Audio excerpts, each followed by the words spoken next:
Welcome, Army fans. This is Joe Iacono with GoBlackKnights.com, along with West Point graduate and former Army linebacker Alex Aukerman. And we could not be more excited to have Captain Defense with us today, Alex Aukerman, because Nate Woody's defense put on a clinic out there. I am just going to start with that. Of course, Army wins 14-3.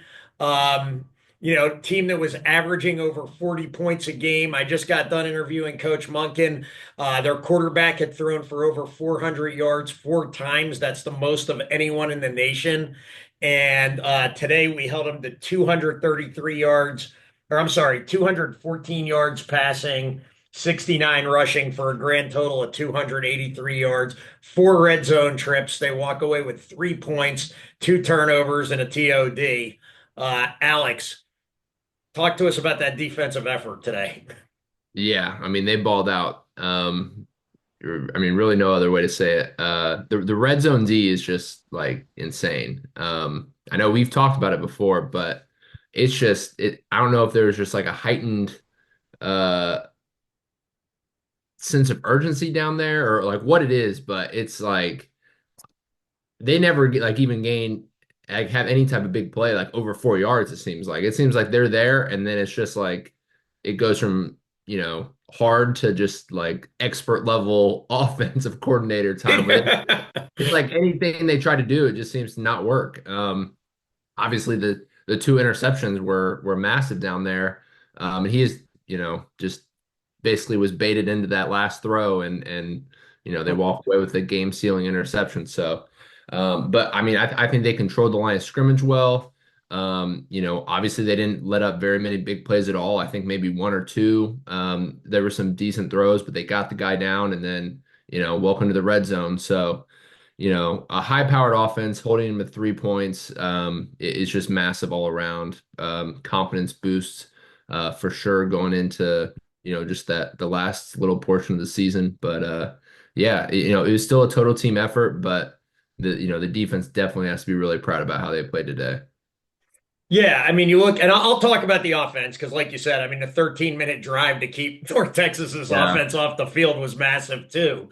But no, it was funny you brought up the red zone because I asked Max DiDomenico, the defensive captain, that exact question when I was talking to him before, and yeah, he said obviously they're playing in tighter space, which minimizes North Texas's speed advantage to some degree. But also, he said they definitely get more keyed up down there. And he said specifically the linebackers, which you could speak to, the inside backers, Andon Thomas and Caleb Fortner, were both just flying downhill on some of those run plays on that series where we stopped them from the 4 plays in a row.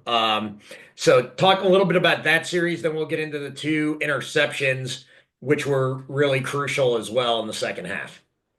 Yeah, I mean, it was really close because I thought they were going to call it a touchdown on that first drive. I did too, actually. So I was really excited when they went back because that was kind of like a momentum moment where it's like, oh man, this might be like a shootout type game. Yeah. And then we turn around and it's just next thing you know, it's halftime and both teams have gotten the ball no more than 3 times, and you're like, holy cow, this is such like a textbook Army game.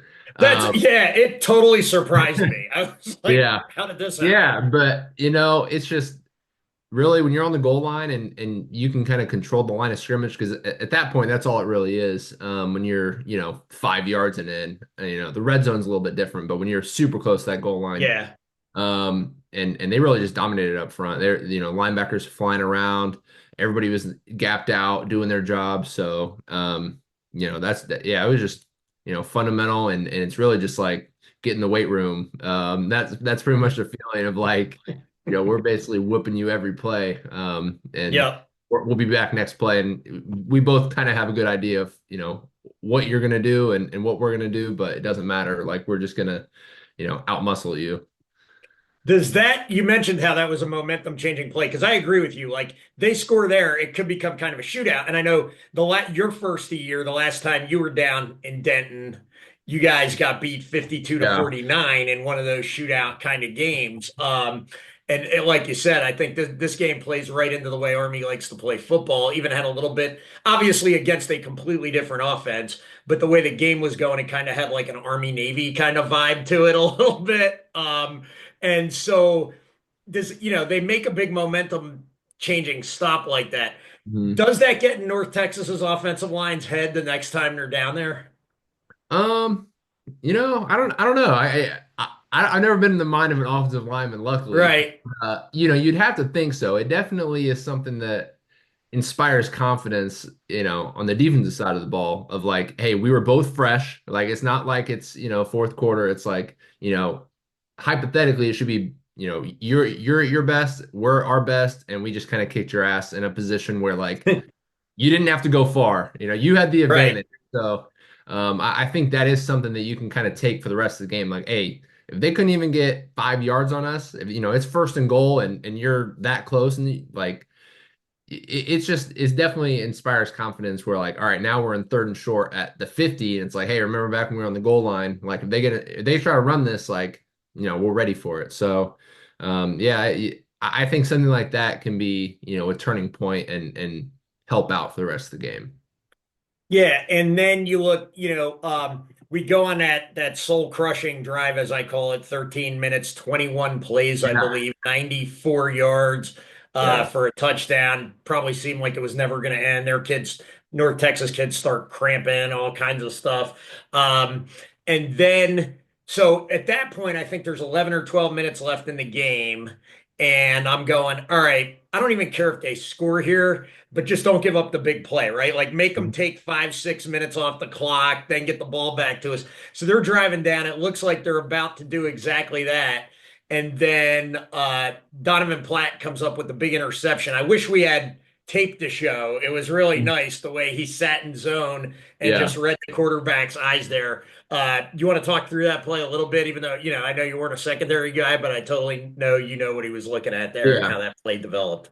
Yeah. I mean, the one thing I was pretty interested about, I'm kind of like confusing the two drives here, because obviously there were two very pretty They were similar very similar, yeah. And you exceptions. can you can talk to either of them right now Yeah, if you. well, I was a little surprised by North Texas's time management on the very last drive. They seemed to like Yeah, not really being, in a hurry, not even in a hurry. Like they had no sense of urgency. right. Like the whole rest of the game, they're snapping the ball in under 10 seconds, and they're Yeah, down and I'm there. like, it's a Like, two possession game, so I think from that perspective, I just think kind of Army outcoached them.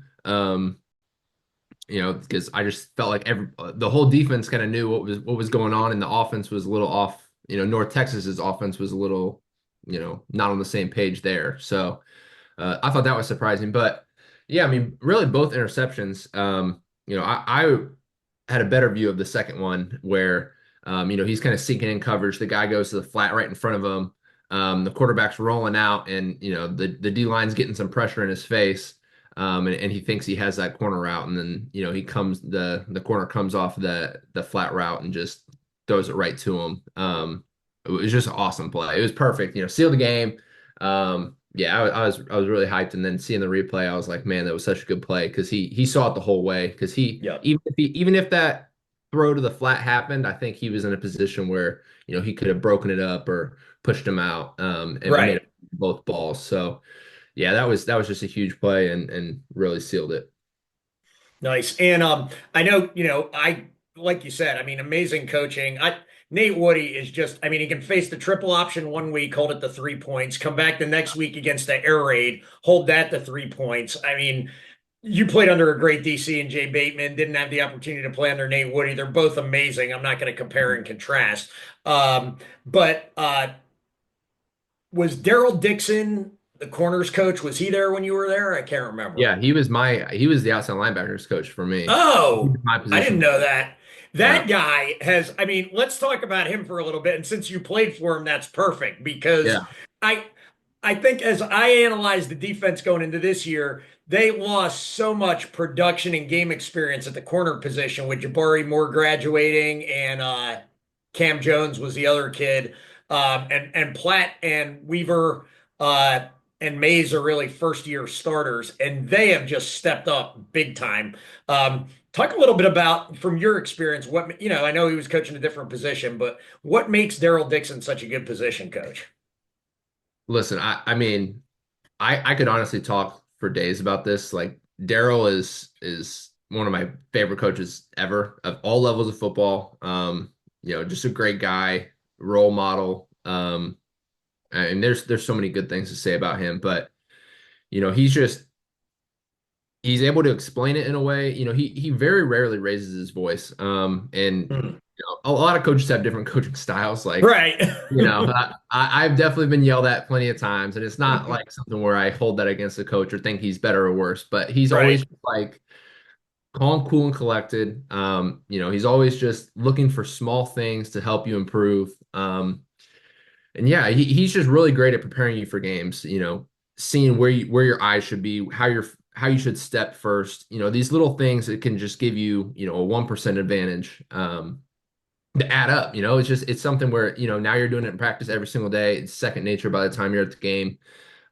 He's giving you small tips on like, hey, if you see him, step this way. That's more of an OLB perspective, but he Hmm. played DB, so that's really where his bread and butter is. So I'm sure Yeah. if this person's stemming inside, if he's um, releasing a certain way, look for this, and he watches all the film, and so he can help provide, plays like that at the end of the game where, they may have talked about that 5 times, during the week in the game plan. So, yeah, I mean, I can't say enough good things about Daryl, and he's able to adapt his coaching style to fit, anybody. Where if it's Kenneth, and then I think he coached Elijah Riley the next year. Hmm. He went from OLBs to like the corner slash safeties, I think 2 years after Hmm. I graduated. Um, but yeah, he had Elijah Riley his senior year. So I was always giving him, I was joking with him that he's just trying to like find the best player because he went from Kent to Heisman. I'm like, all right, where are you gonna go I next? coached You're Aukerman. gonna Now find I'm moving over to Riley. it. Yeah. Yeah, I was like, oh, how'd that happen? So, but yeah, he's a great guy, and they're I'm so glad that he's still at Army and they were able to keep him, and he's definitely a huge part of their success, and all the coaches that are still there that were there under me, like can't say enough good things. Yeah, I mean, it's funny, right? Obviously, because Army doesn't get a ton of national news, we're getting more and more the more we continue to win and get in the playoff picture and all that kind of stuff. When people talk about Army, typically they really only talk about Coach Monken, who's phenomenal. But when I look at the staff he has, and really has managed to maintain during his whole tenure there, but really, especially the assistants he has now, a couple of them are retreads from early on. I think Danny Verpail, who's coaching the safeties, Yep. was there before. As you mentioned, Coach Dixon moved. Coach Luce has moved around, but he's still there. So he's got that, VD obviously, who's I think going to be the head coach at Army one day. And some of the other guys offensively that have just been amazing. His staff is just incredible. They all do a really good job. Now, you were a high school safety, right? Yep. And so you know that position pretty well. I've been really impressed with the job those two guys, Max DiDomenico and Casey Larkin, have done. Larkin came up the field on one play, ran the alley, and just blew up a screen pass. And Hmm. not intentionally, but injured two North Texas players in the process. I mean, it was pretty deadly. What, Yeah. from what you've seen of the safeties this year, what are you liking out there? I mean, I think we kind of talked about it already, but when it comes to safety play, I think, the lack of big plays that the defense has let up, like that's a lot on the safeties. Yeah. Where, if a linebacker fills the wrong gap and a running back busts it through for 15, the safety makes that play, the offense is cheering, the defense is, screaming at whoever was supposed to be in that gap. But, that play kind of goes unnoticed of like, hey, the safety came up, made the linebacker right, made that tackle, and then, you fight to see another day. So I think, they've made a lot of those plays. I saw a few today where it's just like, North Texas dude makes like a 20-yard catch and he kind of breaks that first tackle. And then there's Yeah. three guys there ready to tackle him right afterwards. So, I think plays like that are, when you're going over the defense at the end of the year, and it's like, hey, here's how many points we let up, here's how many yards we let up. That they play a huge role in that number being, way smaller, from letting up the big plays. So that was the one thing I noticed today that I made a mental note of, like, man, they're stopping, those big plays that one mistake then becomes 2, 3 touchdown. So Yeah, it's I think all year.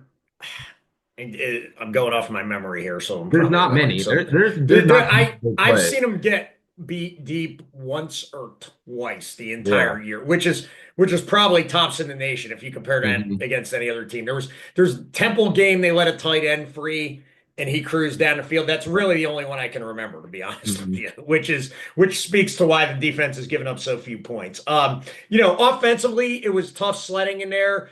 Very happy to have Bryson Daily back. This is no knock on Dwayne Coleman at all. But Yeah. if we don't have Bryson Daly, we don't win that game. Period. End of story. I'll go to the mat on that. There's no way we beat them without Bryson Daly. The offensive line's been great all year, but it was give North Texas credit. I didn't expect their defense to do much based on, I mean, they were at the bottom of the pile in D1 on defense all year long, and they really had a good game plan for the option. They really defended the perimeter well. There were no big plays by Army, really. It was tough sledding the whole way. So, talk about the importance of that drive after they get the 3-and-out on defense, which was huge. First time I think North Texas trotted their punter onto the field all game. They were just going for everything. Yeah. Right after that 3-and-out, and their punter pins us back on the 6-yard line, and we go 21 plays, 94 yards, and nothing. I don't think there was one play in that drive that was longer than 10 yards. Every yard was fought for. There was a 4th and 4 that Noah Short converted by the skin of the Yeah. football. That one looked good to me. I'm It not gonna say that was. bad call. That did look good, but it was super tight. Yeah. Uh, just talk about, I know you're a defensive guy, but talk about the level of discipline to put a drive together that long and make really no major mental errors or physical errors. Yeah. I mean, that's one of Coach Monken's big things that he always preaches is like no negative plays. And I don't have the whole call sheet in front of me, but I don't remember them going backwards much. I think maybe there was one penalty, but I in felt terms, like there was one hold yeah, that I I think there was was like, two, but ooh, there was ooh. no, They got, I tackle think for Short got loss. like a 10-yard run to kind of make up some of the difference on that one. Yeah. But they weren't going backwards much, from the actual plays that were called. So, as a defense, that is pretty demoralizing because, if you can't get a TFL or a sack or, a gain of 0, you kind of feel like, hey, I have the upper edge, for this next play. But it just seemed like it was just 4, 5, 6 chunk, Bryson Daly down your throat, like O-line always getting push. I felt like he wasn't, Bryson Daly was running the ball really well, but I never felt like he was getting hit behind the line and then having to like break Yeah. tackle. He's getting Hmm. hit 2, 3. He's always falling forward. You can tell he's just strong as hell. And also like I've just been so impressed with his speaking, like at the end of the games. Like, I'm not in the locker room, but he just seems like he's a great leader. And the guys really respect him. So, I think, that might not show up in the box score, but I think that's probably a huge part of their success as well. So, but yeah, I mean, just the whole drive, it was just kind of smash mouth, old school, textbook Army football. I think if Jeff Monken could draw up like a perfect drive for the Army football team, it would be pretty freaking That was phenomenal. it. It's just the defense is with their legs kicked up, waiting waiting to get back on the field while It the was, off. I think the announcer said it was half an hour of real time. I mean, I believe it. They said it was the longest drive of the year for like Yeah. all season In all of across college football. Yeah. college football. So I mean, there's not many teams that can do it, and Right. Army did it. So yeah, Yeah, no, and you're totally right about Bryson. As a guy who gets to interview the players, he's so good with the media. He's such yeah, a good leader. I had the privilege to meet his parents and his grandparents. He comes from a long line of high school football coaches, kind of like we do, but just a really, really strong leader, amongst the team of really strong leaders. But just a great kid. I mean, I love that every time the kids from North Texas would try to jaw jack him, he'd just smile at him. I thought that was great. That was classic.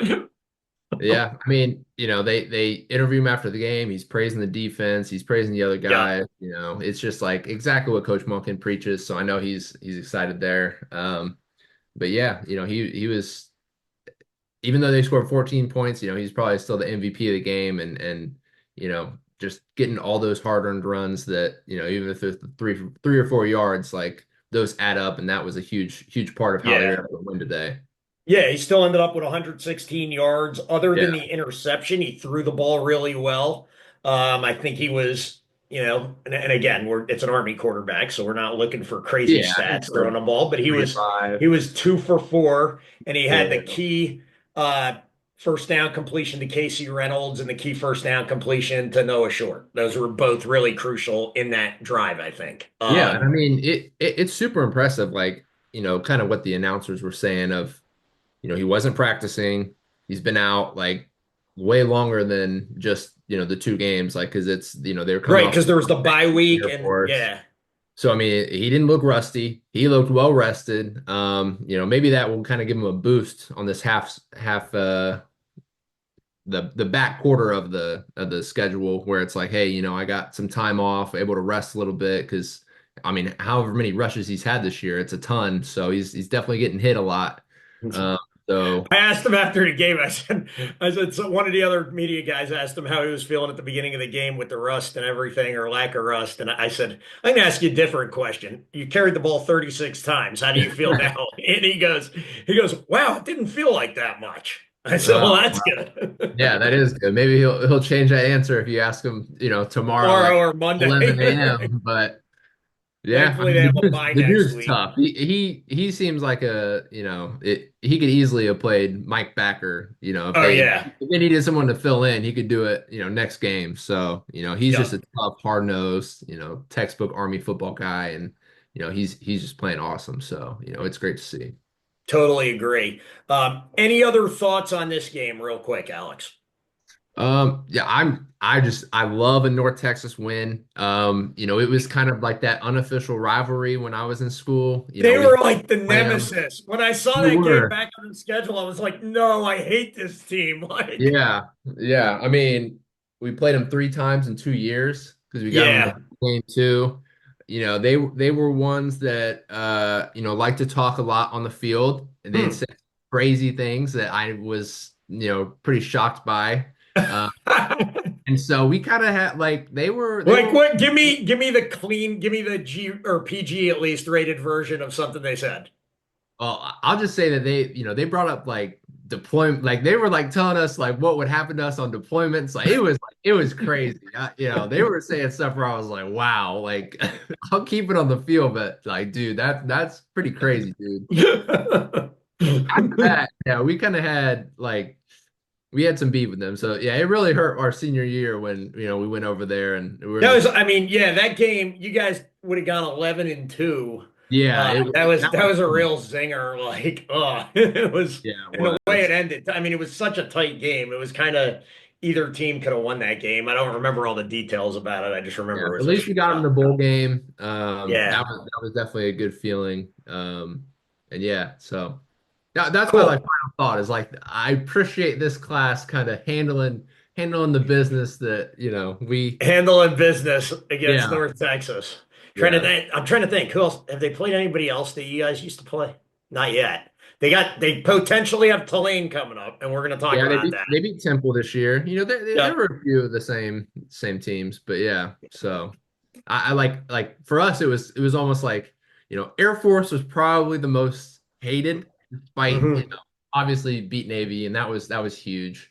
There was like a more of a mutual respect with Navy, like, hey, we're big rivals, we really want to beat you, like an insane amount, but like there was a little of the less respect towards Air Force, Yeah, that's not like that's the feeling I get from all the players for sure.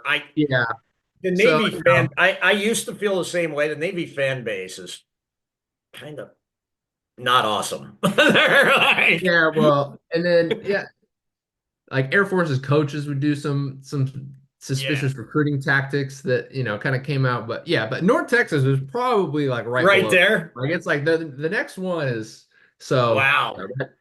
love seeing them Interesting. get the W today.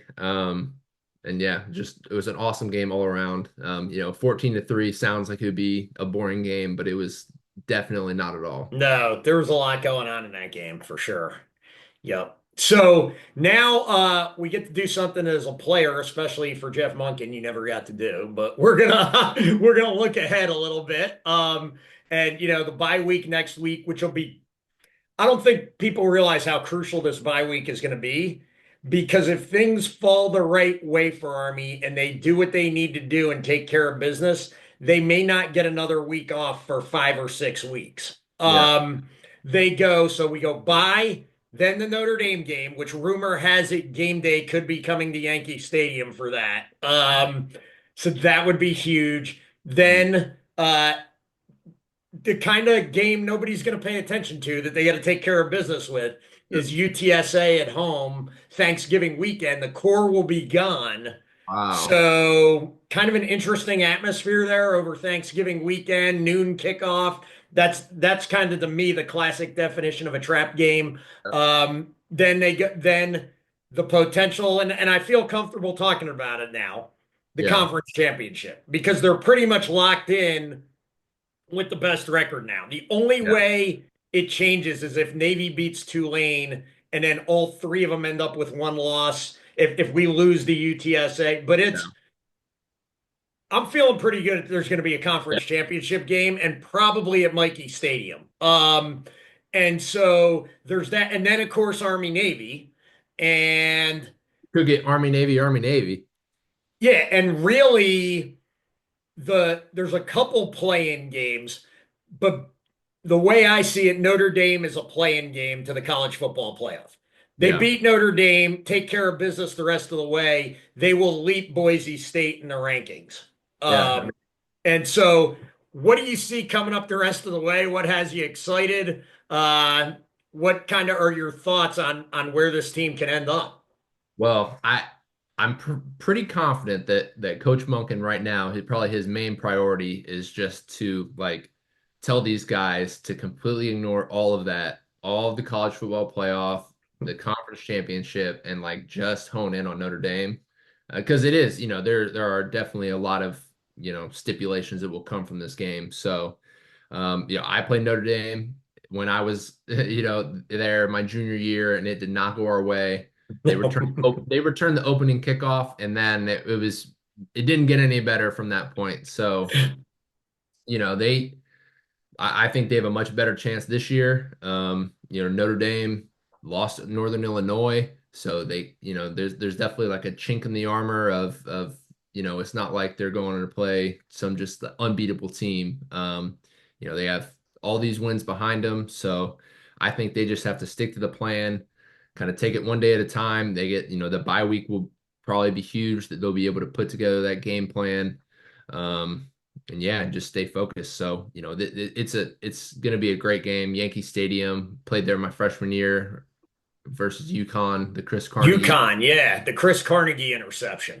Yeah, it was a super cool venue. The fact that we could basically have our entire training travel squad in the Yankees locker room that's 25 baseball players was pretty insane. Uh, all that room, and it's just like, man, the Yankees, like, these facilities are so nice. So yeah, I mean, they're gonna enjoy it. Like, it's gonna be awesome. I can't wait to see it. And yeah, let's get it done. Good stuff. Well, thanks for your time tonight, Alex. I always appreciate you taking time out to talk with us here at GBK. Army fans, final from North Texas, Denton, Texas. Your Army Black Knights 14, North Texas 3. As we mentioned, next week's a bye week. There'll probably be a lot of good stuff coming out on GBK for the bye week. Check out the new Army Navy messaging board, which you get free access to if you have the 12th night premium subscription. Go over there, talk some trash to the Navy fans because they must be a little saucy since they lost to Rice last week. I don't know. So enjoy that and go Army, beat Notre Dame, and